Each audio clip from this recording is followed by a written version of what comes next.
Loki is undoubtedly one of the most interesting and weirdest figures in Norse mythology, but this video isn't really about him.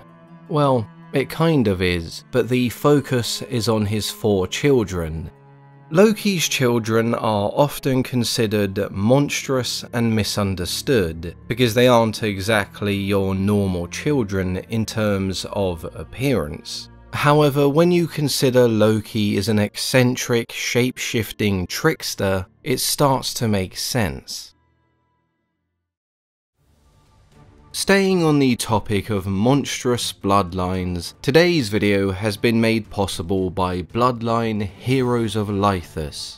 Heroes of Lythus is a 3D fantasy-based RPG where you collect champions and build your own kingdom by combining various bloodlines from races such as orcs, demons, lycans, and dragonborn.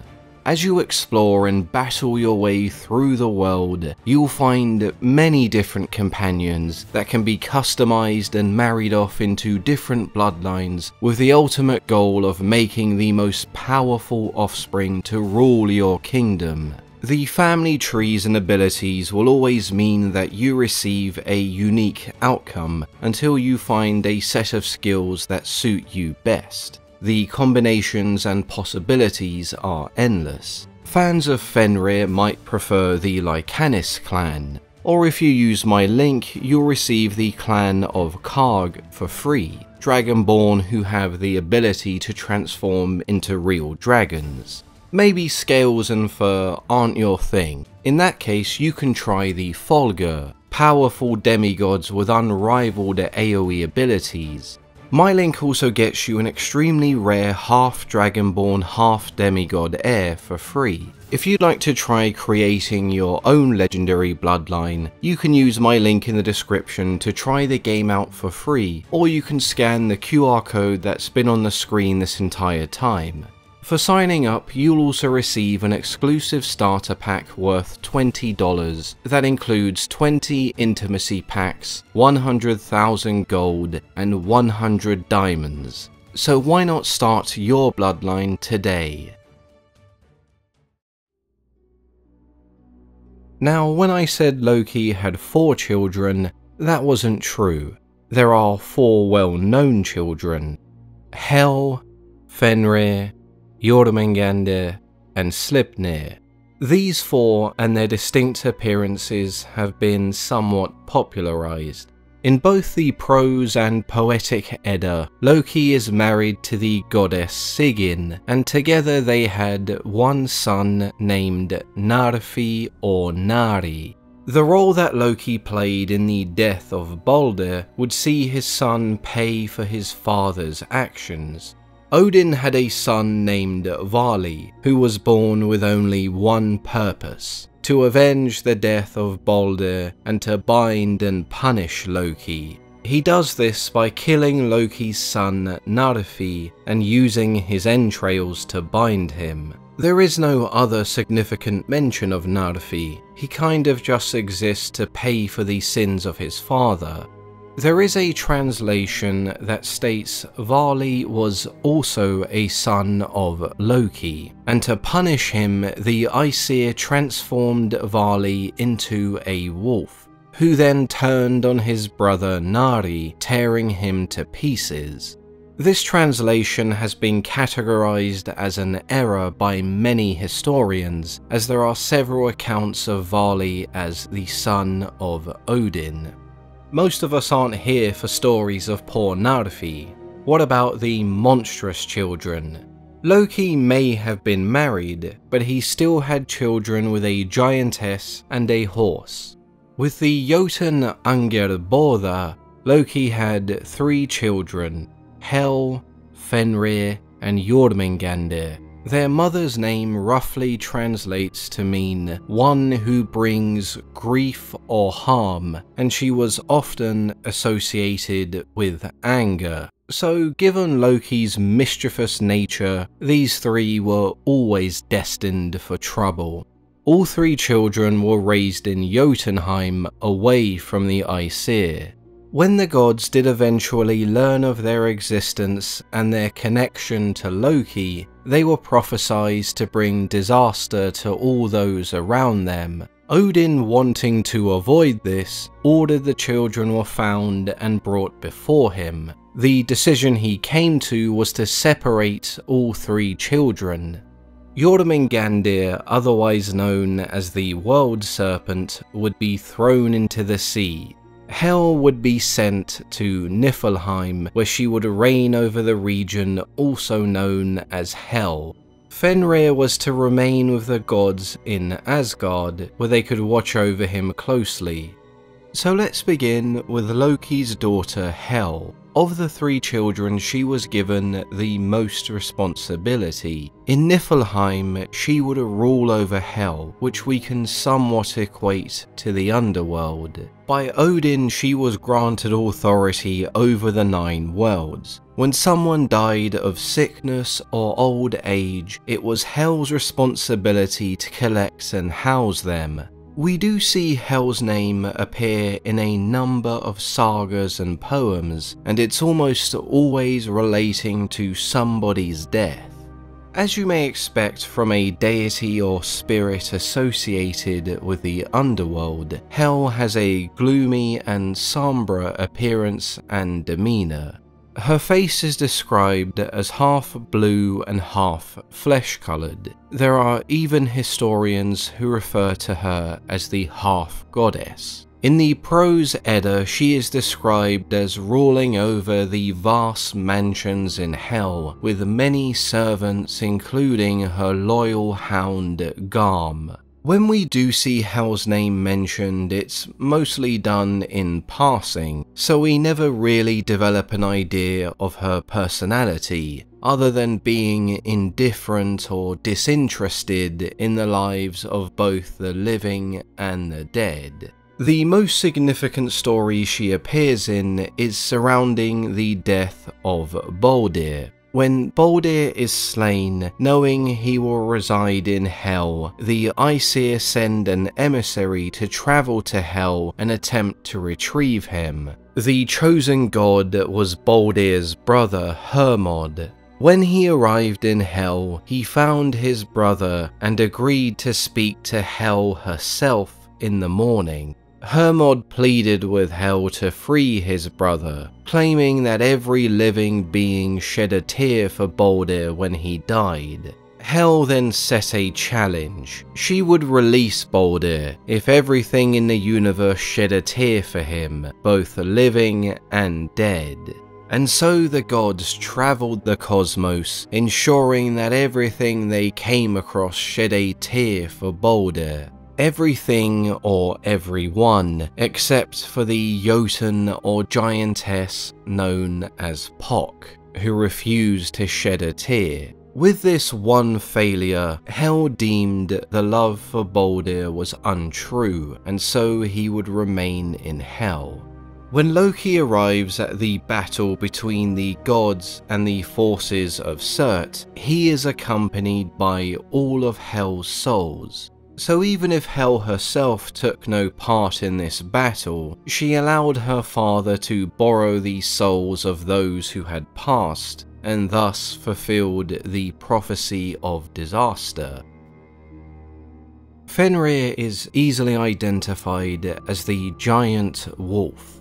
When the three siblings were separated, Fenrir was the only child the gods took back to Asgard. When feeding the young pup, they noticed him growing at an abnormal speed, and when his growth continued endlessly, the gods began to worry. At this point, he had displayed no evil or cruel tendencies, but he was still a wolf that would never stop growing, which if left unchecked would surely lead to the disastrous prophecy coming true. Fenrir was prophesied to kill Odin, and his 2 sons, Skoll and Hati, were prophesied to swallow the sun and the moon.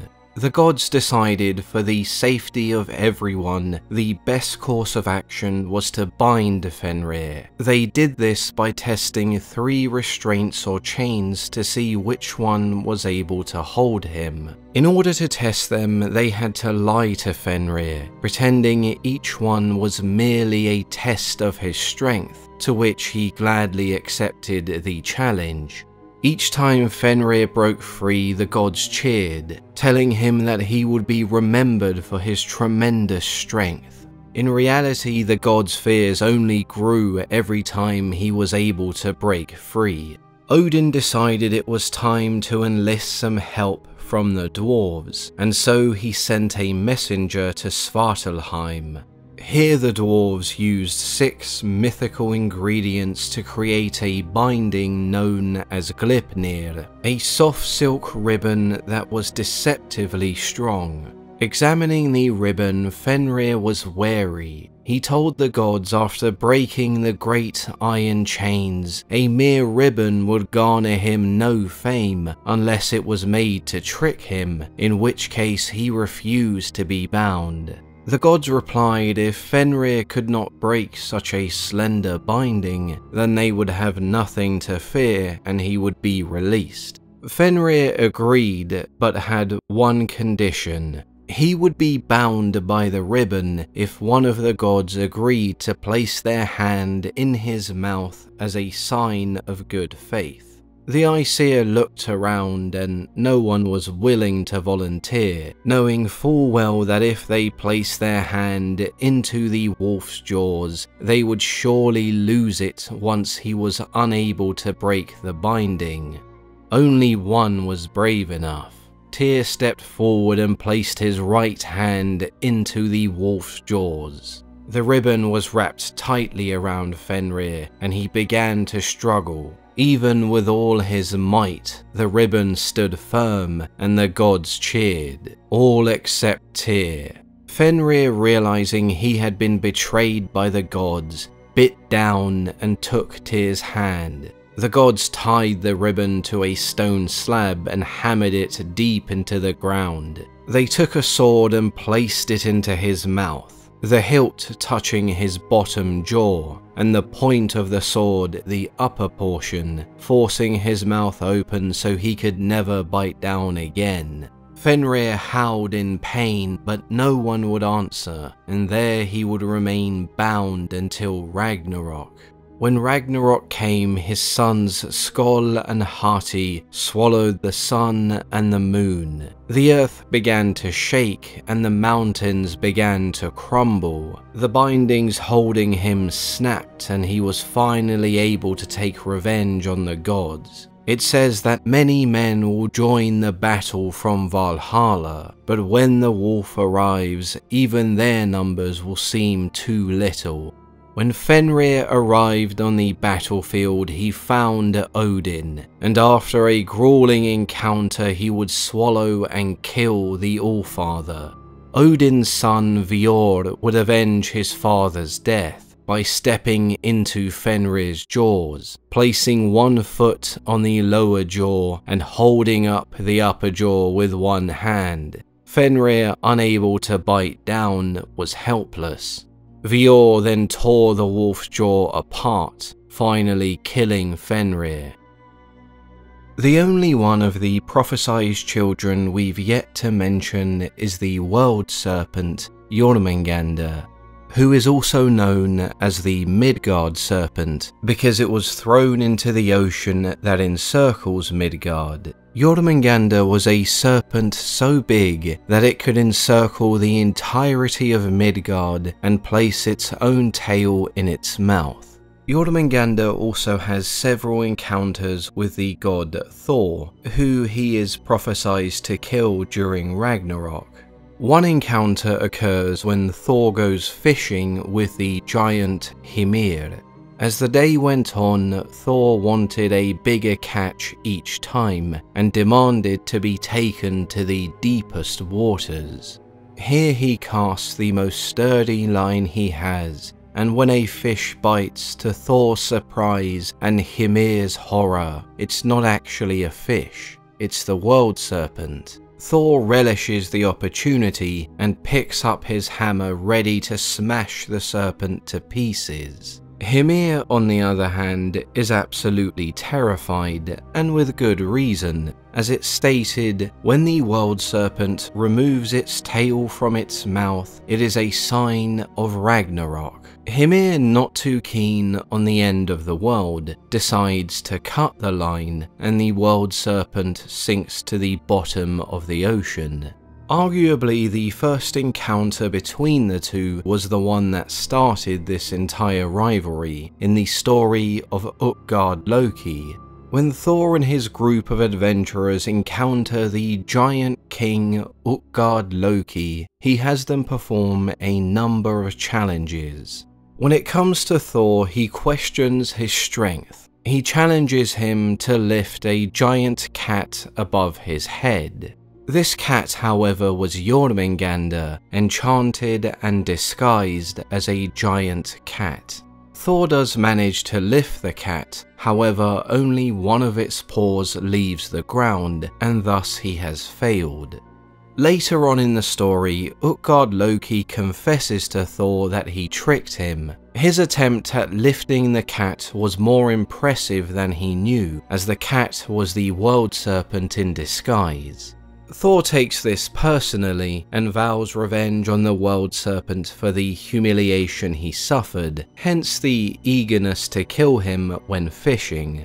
The last time Thor meets Jormungandr is during Ragnarok, where Jormungandr emerges from the ocean spraying poison at everything in his way. Thor does eventually kill the serpent, but before he can walk away, he succumbs to the poison and also dies.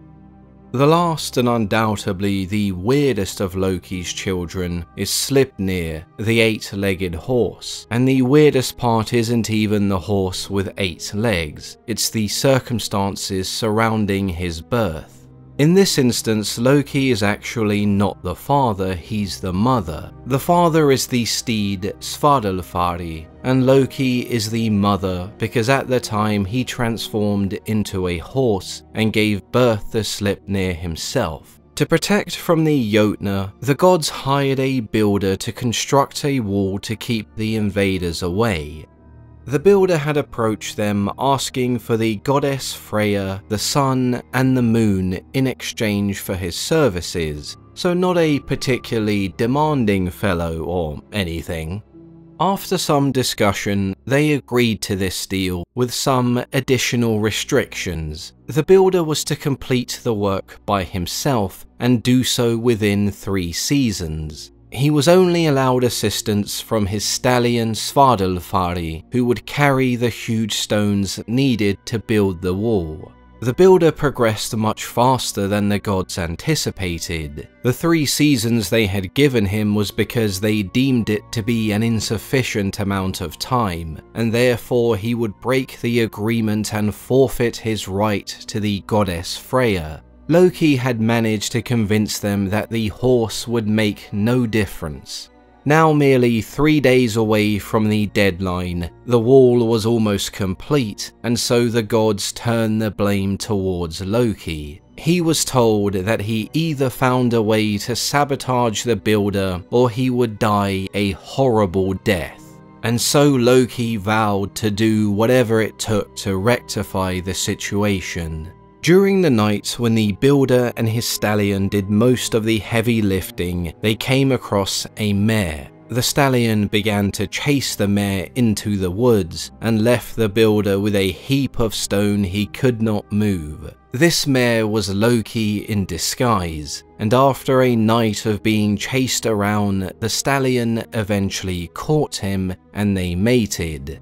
Loki gave birth to an 8-legged horse that would be known as Sleipnir, the fastest of all horses and the chosen mount of Odin. The gods soon realized that this mysterious builder was a Jotun, and so Thor was summoned to smash his head to pieces. Loki had played his part and done everything in his control to stop the builder, and was forgiven by the gods on this occasion. Loki's children are an interesting cautionary tale. They may have been monstrous in appearance, However, there is an argument to be made that they became monsters because of how they were treated by Odin and the Aesir, a self-fulfilling prophecy that leaves us pondering what could have happened if they were just left to their own devices. I guess we'll never truly know.